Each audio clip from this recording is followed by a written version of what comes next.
Government tests a new model for its housing plan that's expected to provide homes for scores of Bahamians. Good Tuesday evening, Bahamas. I'm Altaviz Munnings. And good evening. I'm Charisma Robinson. The plan was officially revealed today as Prime Minister the Right Honorable Perry Christie, his deputy the Honorable Philip Davis, the Housing Minister the Honorable Kendra Dorset, and Chairman of the Bahamas Mortgage Corporation Senator Alex Storr toured the latest housing community called Ardastra Garden Subdivision in Chippingham.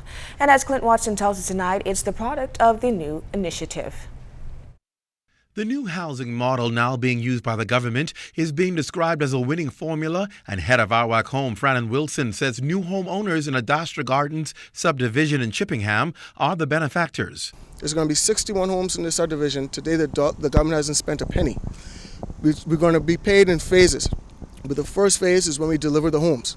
And so all the risks that associated normally with, managing the money and all this kind of stuff, and all the logistics and everything, that's been turned over. The government just writes a check when the home is finished. Housing Minister the Honorable Kendra Dorset says his model was executed after identifying the challenges with past housing programs, particularly shoddy work by contractors. It's something contractor Bruce Ramming is pleased with. All of the homes are being constructed by approved builders. So you have 20 to 30 subcontractors here who are building the homes. Ardastra is simply managing the overall process and taking all of the risk. So ultimately, if a homeowner has a problem with the house, they're not coming to us to ask us to use taxpayer dollars to repair the home. The contractors who are out here are happy. They are doing what they do best. They can focus on the building. They are able to use economies of scale to get materials at a cheaper cost for them, which they supply most of the contractors out here. So it's a win-win situation for all. It takes the pressure off the contractor.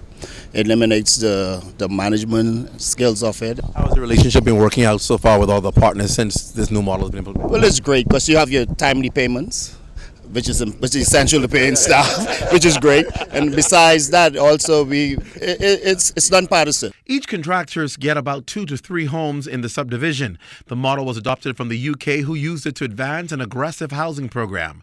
Deputy Prime Minister the Honorable Philip Davis says his ministry is ensuring building standards and codes are maintained. Prime Minister the Right Honorable Perry Christie confirmed that more than 200 persons are working on the site with 30 contractors. We need to embrace because it does spread the wealth, and it also makes for what I call synergies of efforts that has really bring the costs down. This demonstrates the level of success that we can get. You can't have a more eloquent testimony in support than the contractor who says, listen, when I do my work, I get paid. And so, again, emphasizing that you have proper management from the private sector, Ardastra Homes.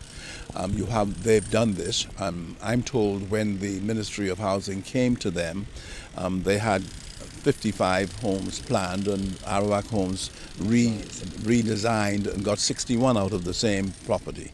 And so in effect, therefore, we're marrying public sector will and resources with private sector creativity and innovation. Now, the government says they intend to continue this model and seek out other developers like Ardastra Home with the hopes of providing homes for thousands of Bahamians. Clint Watson, ZNS Network News.